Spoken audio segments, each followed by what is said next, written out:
Alrighty then, we are back for the game 2. And this time on ley lines on the top right corner in the game 2, not this time, we have in yellow colors playing Protoss. We have GD80 Tonsi, and in an opposite corner and left bottom corner we have CSO Balimko or Bali playing Zerg in the purple colors.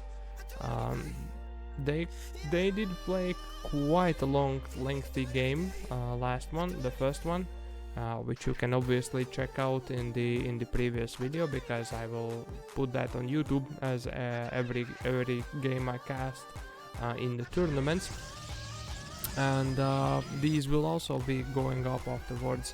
And as it was in previous game, also in this game, the start of the games are pretty much boring, I would say. Nonetheless, it's just standard things which people are doing, right? There's pylon, gateway, nothing super special here from both players. Tonsi is actually scouting what's happening. So previously Tonsi she has actually not that, I fear that she has more, more like specific, like micro moves, like abilities or whatever, but I think she feels more convenient when she's not have to be stretched out or something like that. So she's as much football player as I am, which is really cool. The question is, how can I use it in my advantage? For example, next time I meet her on this kind of tournament. Well, that will be a thing to think outside of this game, which obviously everyone is saying. Like, for example, if you are checking what Harstem's saying, then he's saying he will not be playing as much. He will be thinking, man. Dude, I got the sickest lurker place today. Check the clip I just featured when you get a sec. Okay, I will poke my nose into your channel. Well, Tonsi is opening very similar to the previous game. She's going for gateway, Stargate, and Balimko is sending his overlord to the front gate. In the front gate, Tonsi is actually going for adept.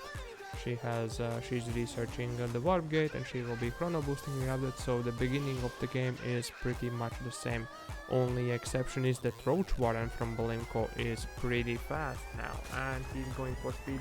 Could it be like 9 Roach push?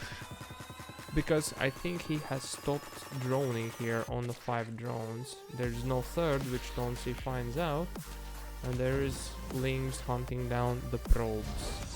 Tonsi drops down another Stargate, gateway, and Oracle is being built.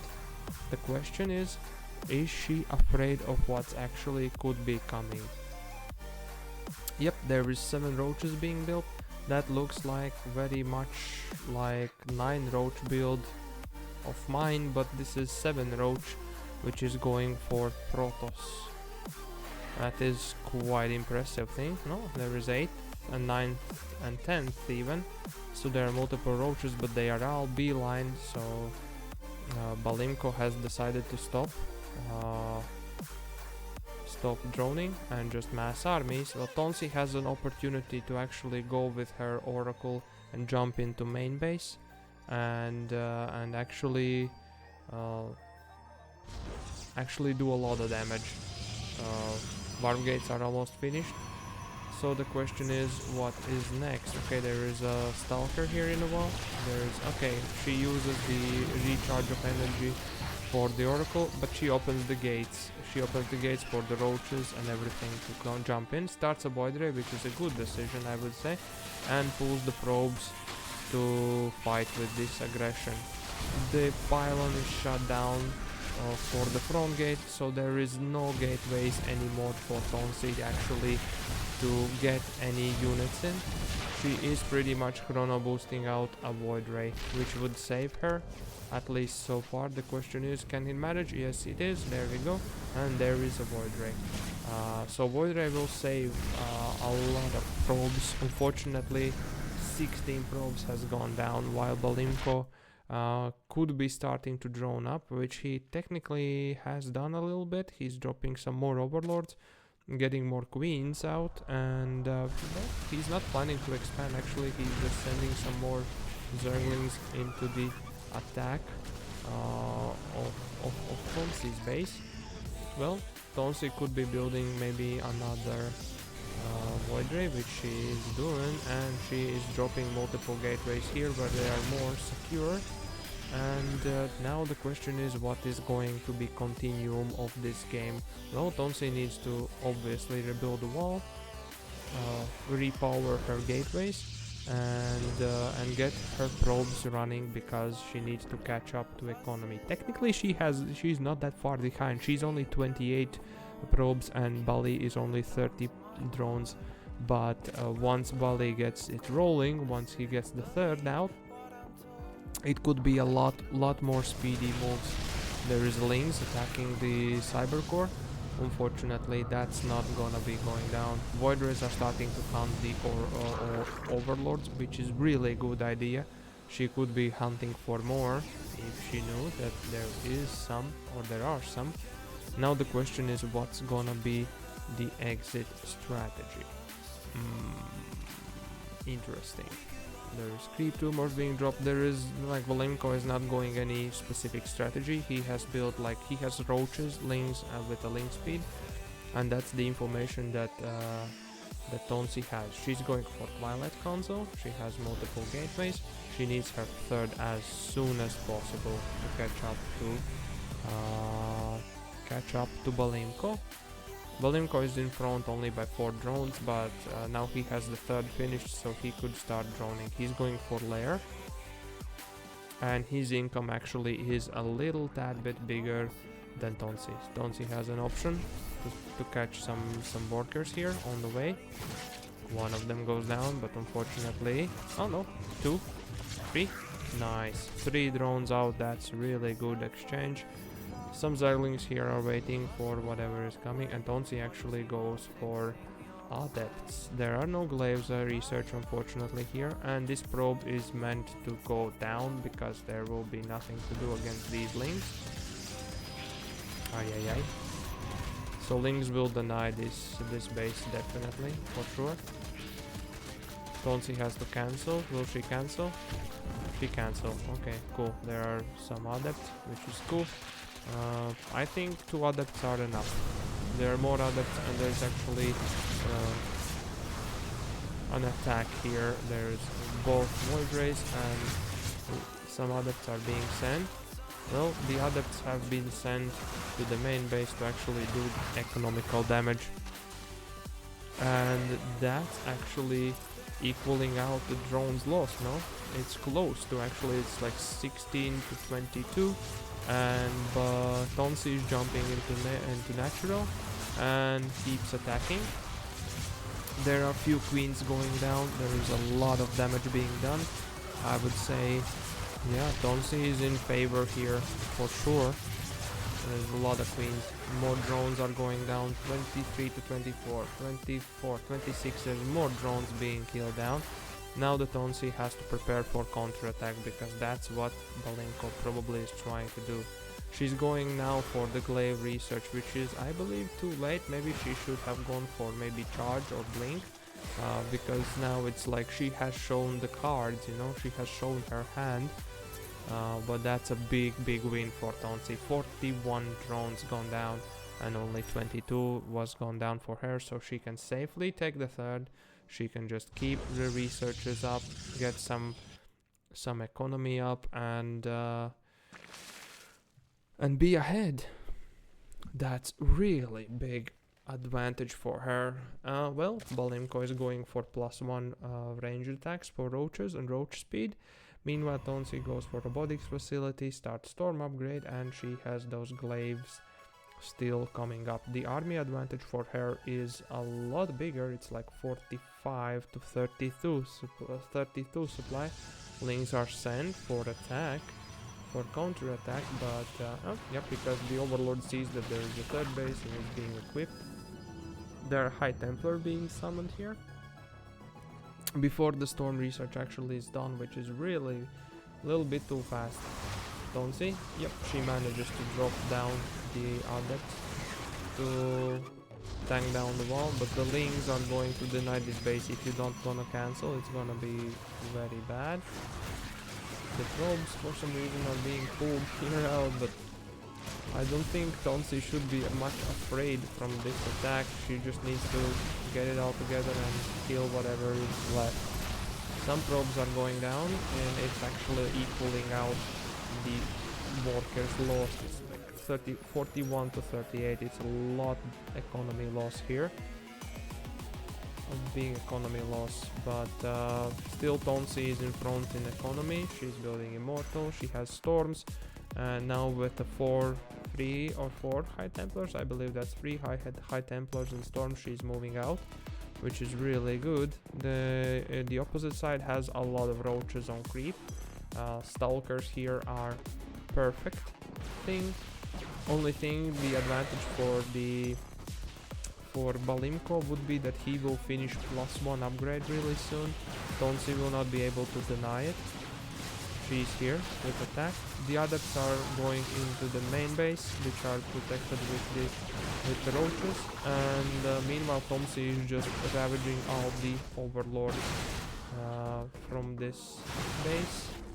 Then she evacuates her adepts and does more damage to the economy, and now the storms go down. Now the problem here is that she has to storm her own units if she wants to protect against this roach ball, which is really bad, and roaches have +1 attack, which is really big. So on the creep, roaches are faster because they have the speed upgrade and they have the +1, and there are some hydras joining in the party here for Balimko. There are stasis traps ready, and there is a lot of High Templars with the storms. Now, off the creep, it's completely different story for the roaches. But now the problem would be that Tonsi will need to pretty much storm her own workers, which is not a good one. There is no unit here. Why there is no unit, I don't know. There's a storm, and she's warping them into Archons. Some probes are going to get down. There's some zealots here being made. There's charge starting to be researched, and +1 armor for Balimko. He sends three hydras pretty much to the death without anything. That's really bad. And now the game has calmed down. Okay, what's the trade? So I would say it's not that far from equal actually, because it's like 2000 minerals here and it's like 2000 gas here, so technically they have equally lost. And warp gates are no, but gateways have been built more, and actually Tonsi is pulling off some colossi, which is really good idea. If she can get like 4 colossi out, that would be like game-ending composition, I believe, for her. Charge lots with not even charge lots, just the stalkers with 4 colossi would be impressive combination here. Extended thermal lens is being researched. There is actually Balimko coming for attack to this 4th base, which probes have just been pulled to, and that's again a big loss for probes. There comes the storms. This is actually not good for her, as I said, so this is really good for Zerg. So if the storm is being dropped, the zealots are running through the storms actually, so that's dealing damage to her own units with the storm, which is the advantage which Zerg can use if they have the room to kite back. But if they don't have the room to kite back or split or whatever, then it's trouble, because then they are pushed into one place. It's the same like if you surround opponent's units with Lings and you pile them down with Ravagers, it's the same, pretty much similar kind of situation. Tonsi actually is going for more Immortals and some... She has one more Colossi here. She's going more Immortals, some more High Templar. Her army supply is like 114. There are no upgrades, while Balimko is going for 4th base and he's going for 2-2. He still has this Roach Hydra army composition, which is actually not that good versus this composition of units. I would say that Tonsi is missing these units which are sitting AFK at home, and that's bad. That's really bad. Oop! Balimko is actually going for lurkers right now. So he has finished the lurkers then, but oh, and she has only one observer here, which is not good. It will probably be sniped. Balimko is really good at sniping those. So I think that's one of the things he has somehow practiced. And he's probably thinking about how to snipe down that observer, which she has. And okay, there are big blanket of storms being landed, which is really nice for her. Now the resupply of chargelets would be good. I don't know if there is Oracle still, or the observer one. Is it there? No, there isn't, I think. So it's lost. There is no spotting the lurkers here. So there is no units that could spot the lurkers underground, which is terrible. There is one joining in the army. There is in the fray. There is 2 more immortals coming. There is 1 more colossi coming, which is really good. And she should attack right now. There is no other option. Oh, she's actually run buying with the zealots, and now she's attacking the lurker pile in front, which is really good. Now the storms would be really useful. There you go. I don't know why I'm rooting for her. I guess because I wanted to see all 5 games, right? Not just 2 or 3 in this case. There you go. Balimko lost his 4th base.